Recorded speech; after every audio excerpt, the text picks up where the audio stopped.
Welcome to ZKast, everyone. I'm ZKast from ZK Research, and I'm here inside the Avaya studios in Dubai. I'm here with Patrick Dennis, Avaya's CEO. We're here for the Gitex 2024 event, but a bunch of other things as well. Yeah. Busy week, huh? Yeah, it has been a busy week. Well, this is always a busy show. Now, Patrick, this is day 45 on the job. Yep, that's right. What's that been like? How's the job been going? Well, I mean, it's been great. It's been sincerely the first time I've ever transitioned out of a board role into a CEO role. That's different. It is different, right? But it was great. I got to work with Alan in a board capacity for a really long time. Which means some of the core elements of the strategy were things I was very, very familiar with and comfortable with. And I think it's been a smooth transition, and it's been a fast ramp into the 45 days. And I mean, you're a good judge. How many times do you see a CEO 45 days into a job at a show like this, and on the floor with customers? We got to host a nice panel this morning and did a bunch of fun stuff. So it's been really, really great.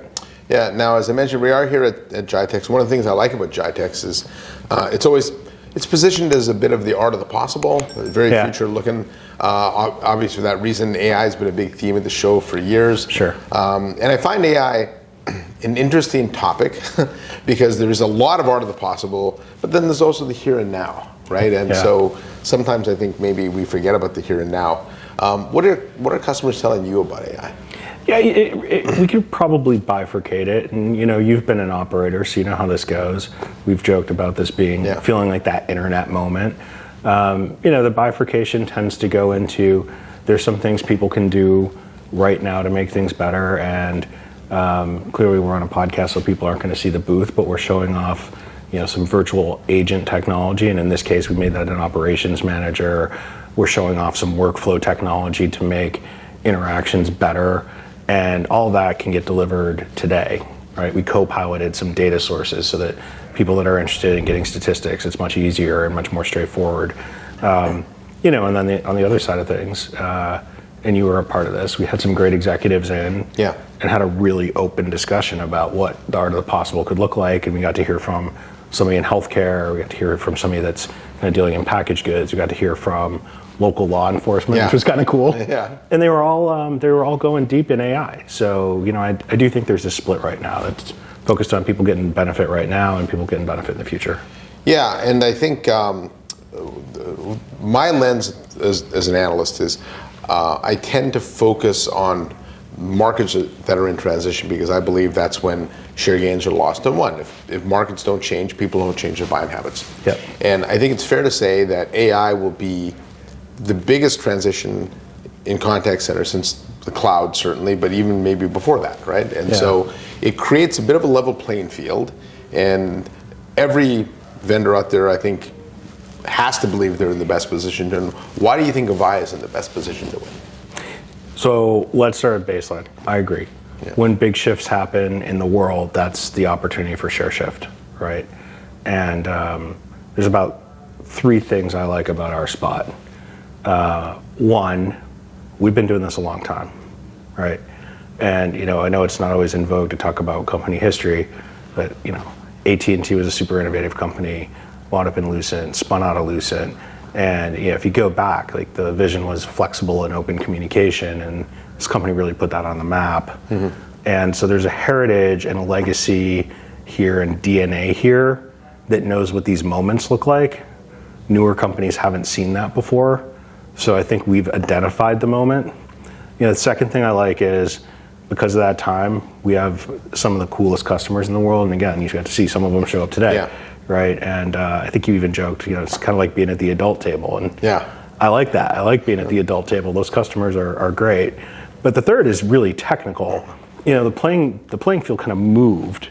So like the chessboard got moved, and it kind of got moved and it dropped voice right in the center. And we have always been good at that. And I don't think anybody questions our ability to deliver high quality, low latency voice. And that is really going to power this generation of applications. And so, we have the right DNA, we have an amazing customer base, and the core tech is really well placed. Yeah, my comment about being at the grown-up table is I think early in these transitions, there's a lot of one-off companies, very often some super innovative companies that are pretty small that experiment with things, but then when the big companies get involved, that's when the real challenges come up. What you do with governance, what you do with security. In fact, we heard with one of your customers this morning, they're one of the government agencies here, I think he said they can't put their data in the cloud, right? And so they have to rethink how they're using the technology. And so there's a lot of implications that your large enterprise customer base has, that you just don't see other places. Yeah, I mean, listen, that's a huge opportunity for us, and I think it's something that really distinguishes us. I have a very simple vision for how that's going to work. Every piece of software we build should be available everywhere. And, for that agency who's going to stay with data that's contained someplace in the four walls of their organization, they should be able to get the same software from us as someone that wants to really take a more cloud forward posture. And I don't want to get in that debate at the adult table. That's their choice, that's their business. I want to spend more time with them on enabling the use case that person was looking for, which is super advanced and a very service-oriented experience at scale for a population, big deal. And for that other customer that was with us, that was in healthcare, who's maybe a little more cloud leaning because they want some of those services, they should be able to get the same capabilities from us too. And so I think when you're at the adult table, people expect you to give them the things that they need at the time that they need it. And it's a pretty, you have a lot of responsibility. Yeah.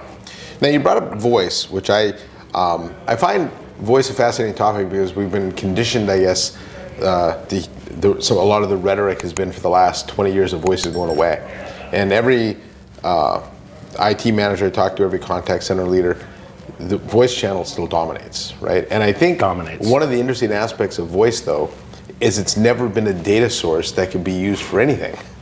But now, with current technology, we can actually use voice as part of our AI algorithms. We can infer things we couldn't infer before. And given your heritage in voice, how do you think that pivots the table to you? There's at least two things I like about voice. So let's start with the easiest one. Voice is the interface we were all shipped with.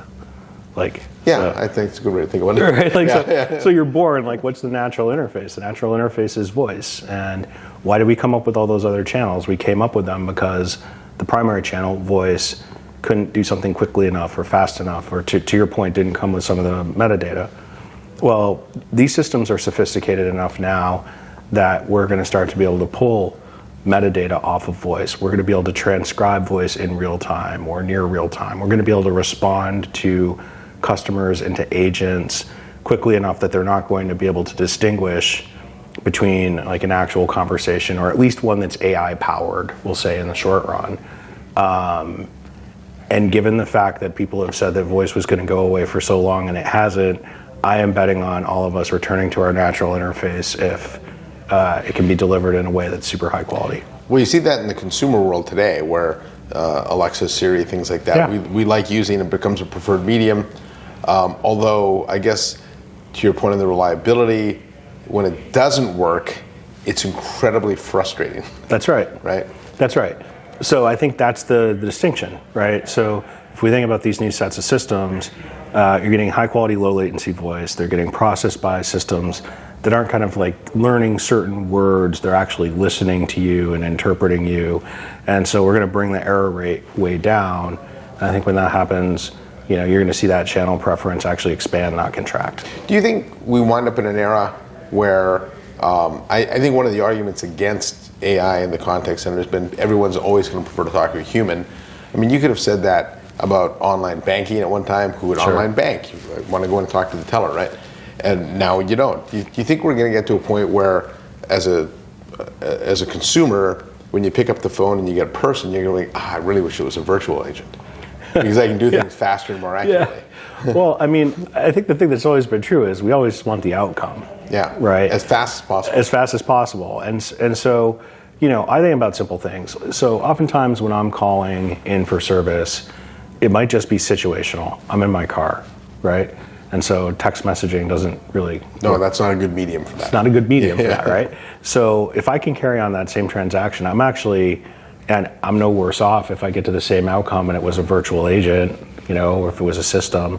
So I think it's all about, are we getting the right outcome? Are we getting it quickly? And I've always felt like, and I think this will continue to be true, the distinction between, frankly, live agents and somebody supported has a lot to do with the complexity of the transaction and the value of the transaction. And I think that's a very innate human being thing that might not change for a while. But for those things that are kind of ordinary, I know at least for me, I'm not going to have a preference one way or the other. Yeah, and one other topic I want to talk about is security. And your background's interesting because if you look at most of the leadership across your peer companies in this space, it's a lot of people that grew up in telecom.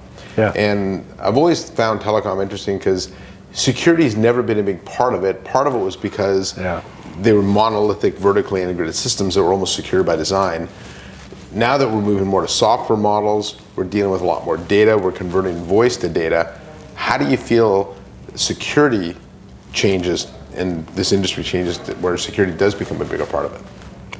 I think it might move all the way up to being a pillar of what certainly the adult customers expect. Yeah. I think of it this way.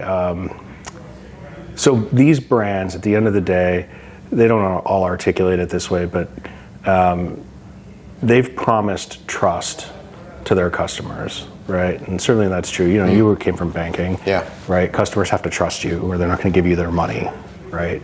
And so if you have a trust promise, explicit or implicit, there's a protection that has to take place there. And, probably because this audience doesn't spend as much time in cyber, we've seen cyber spending grow, significantly over the last few years. Right? These companies are taking this very, very seriously. And so as an industry, we have to impedance match to that level of security too. And I do think, it's not a bad or a good thing. My peers have different backgrounds than I do. They're all going to come around to that. And it'll be challenging, by the way. It's not easy to build secure and protected software, but we're going to take that very, very seriously. I'm moving it up to an important pillar of what we're going to do. If you're going to sit at the adult table with these customers, it's going to be a requirement. Yeah, well, that's good to hear because I've long been waiting for this transition to happen, and I do think that the outcomes that we're dealing with today with the use of AI are so much bigger, right? The benefit of getting it right versus the downside of getting it wrong, that gap is huge today versus maybe you think of the last transition to cloud, if I didn't get it right, it didn't really affect my business. Right. This is going to affect your business. Yeah, think about today, we went around the room and we had conversations with these folks and they were talking about their core transactions in their business already being impacted by AI. If you think back to you and I watching tech transitions over the years, you never started with the core business, right? You kind of started with something. At the edge, You started at the edge and kind of moved toward the core, right? We talked to somebody that's in a healthcare spot today about patient care already. And to your point, the reason you would do that was the outcome you could get in patient care was so outsized that it was worth it. But yeah, this is a transition that will be, unless you've lived through one of these before, it will be difficult to kind of create a mental model for the amount of shift that's about to happen. All right, just one more question. Yeah. Avaya has historically been known as a very reliable, trusted communications company. How do you want people to think of Avaya today? Well, certainly the reliable, trusted communications part can't change, right? All the things we talked about require us to do that. But in this next leg of the journey, we need to redefine some of that. And we have to start being front of the conversation with our customers that want to innovate around the new way you're going to do CX, taking advantage of this AI technology. And so, listen, when you're a CEO, you can't have too many priorities. Certainly the priority that matters the most here is I want people to think of us as a leader, a thought leader in this space. I want the adult customers to come forward to us and say, we want to partner with you on unique solutions. And I want folks like you to think you want to sit down with me because we're thinking about what comes next and we're delivering what's now. And I couldn't ask for much more than that. All right, well, fair enough. You're redefining the bar on what reliable and trusted communications is. We'll take that. Yeah. We might steal that one from you. All right, that's fine with me. All right, Patrick, well, appreciate the time. Thank you. It's good to see you. So from Dubai, on behalf of Patrick Dennis from Avaya, I'm Zayas Caraval from ZK Research, and thanks for watching. Make sure you hit the subscribe button, and I'll see you next time on my next episode of ZKast. Thanks, Patrick. Thank you. Thanks.